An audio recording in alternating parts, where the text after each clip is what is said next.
मैं अपनी जिंदगी का एक उदाहरण आपको देना चाहता हूं। मैं गांव में प्राइमरी स्कूल में पढ़ता था। वहां पर पढ़ाने वाले एक पंडित जी थे, एक मौलवी साहब थे। मौलवी साहब पढ़ाते भी थे और फिजिकल ट्रेनिंग जो होती है, फिजिकल एक्सरसाइज, वो भी कराते थे। मुझे याद है कि यदि हमारी एक्सरसाइज ठीक नहीं होती थी तो एक पतली सी छड़ी हुआ करती थी, स्टिक। वह मौलवी साहब कभी कभी हम लोगों के पैरों पर धीरे से मारते थे, प्यार से मारते थे, डराने की कोशिश की, ताकि मैं ठीक तरीके से जो कुछ भी वो पीटी एक्सरसाइज सिखा रहे हैं उसको हम सीख सकें। उसके बाद 38-39 ईयर्स की एज में मैं जब उत्तर प्रदेश का एजुकेशन मिनिस्टर बना तो मैं अपने घर वापस जा रहा था। लंबा गाड़ियों का काफिला था। आप जानते ही हैं, कोई मिनिस्टर बन जाता है तो 1, 2, 4 गाड़ियां नहीं रहती हैं, सैकड़ों गाड़ियां पीछे लग जाती हैं। जब मैं घर जा रहा था तो हमारे घर जाने वाली जो रोड है उसके बगल में ही, लगभग हमारे घर से, हमारे गांव से लगभग 15-16 किलोमीटर दूर मौलवी साहब का घर था। मौलवी साहब रिटायर कर चुके थे, बुजुर्ग हो गए थे, आंखों से दिखाई नहीं देता था। उनको मालूम हुआ कि जिस बच्चे को प्राइमरी स्कूल में हमने एजुकेशन दी है, आज वो हमारा बच्चा इस प्रदेश का एजुकेशन मिनिस्टर होकर इसी सड़क से गुजरने वाला है।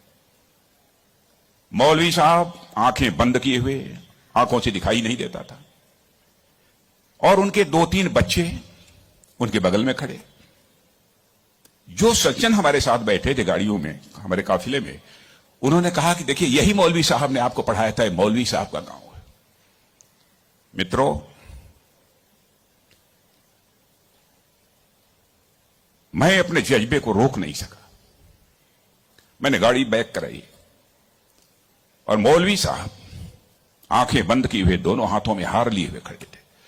मौलवी साहब के पास गया और मौलवी साहब का मैंने चरण स्पर्श किया, उनका पैर छुआ, और मौलवी साहब की आंखों से तब तक आंसू चलते रहे जब तक कि मेरी गाड़ी वहां से नहीं गुजर गई। कल्पना करिए, वर्षों गुजर चुके थे, प्राइमरी स्कूल छोड़े हुए, उसके बाद मौलवी साहब से कभी भेंट नहीं हुई थी।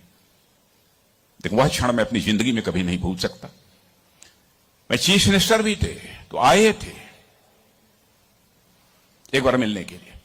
लगभग 3-4 हजार की भीड़ हमारे चीफ मिनिस्टर रेजिडेंस पर थी। किसी ने बतलाया कि वो सज्जन आए हैं, वो कह रहे हैं कि मैं तुम्हारे सीएम को मैंने पढ़ाया है। मैंने कहा है, कहा वो खड़े हैं। तो मैंने देखा कि मौलवी साहब, उनके बच्चे उनको पकड़ कर लाए। मौलवी साहब को मैंने बुलाया, बगल में चेयर पर बैठाया और उनका मैंने चरण स्पर्श किया। बच्चों, आपसे कहना चाहता हूं, बहुत लोग आजकल सो कॉल्ड प्रोग्रेसिव्स की मैं बात करना चाहता हूं। वह कहते हैं कि हमारी इस टीचर का वैल्यूज के प्रति जो कमिटमेंट होना चाहिए वो क्या है। डोंट वरी, यह आपका काम नहीं है कि आपका टीचर किस हद तक वैल्यूज के प्रति कमिटेड है, नहीं कमिटेड है, क्या करता है।